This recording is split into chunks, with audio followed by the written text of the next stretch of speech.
All right, number 14. No werewolves are creatures who lurk about in the daytime. Therefore, it's false that all werewolves are creatures who lurk about in the daytime. So the first thing I'm going to do is find my conclusion and premise. Luckily, we've got an indicator word here, so I know that this is my conclusion, this is my premise. So the next step is to identify my subject and predicate terms. And I see I've got werewolves, so we'll represent that with W. So werewolves. And then my other term is creatures who lurk about in the daytime. So we'll just use C or L. We'll go C. Creatures who lurk about in the daytime. Now what I get to do is to symbolically represent this argument because it makes it much easier for me to work with. So the premise is going to be no werewolves are creatures who lurk about in the daytime.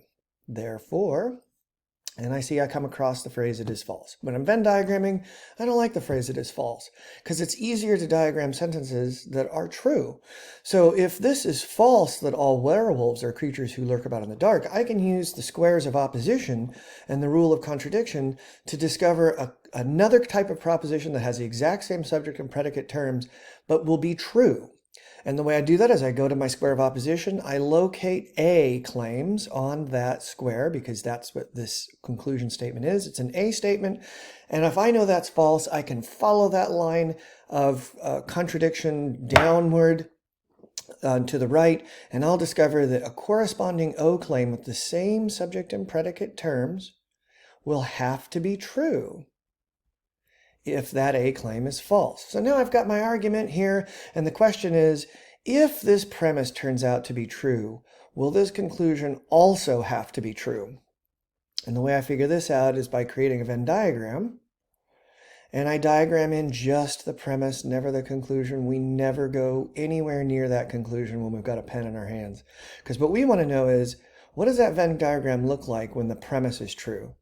And when the premise is true, does the conclusion also show up in that Venn diagram? Because it has to be true when the premise is true. So we're going to diagram this premise, no W or C. So I have to eliminate area 2. Turn out the lights. There's nobody home there. Because if there were anything in 2, that would be an example of a W that is a C. And I'm trying to show what it looks like when no W or C. So at this point, I set down my pen.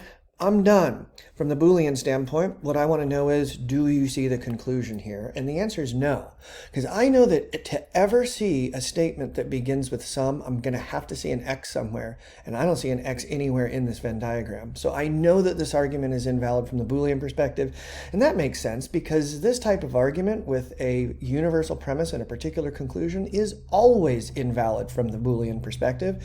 It commits the existential fallacy. But it might be valid from an Aristotelian standpoint. To determine whether or not it is, I have to look back at my Venn diagram again, and I have to ask myself a question about the Venn diagram. I'm not concerned with the conclusion yet of the argument. I have to look at the Venn diagram and ask myself, do I see any area of either the W circle or the C circle that is the last remaining area where any W's or C's could be? And I look at the W circle and I see that, oh yes, all the W's are in 1. Because we shaded out area 2.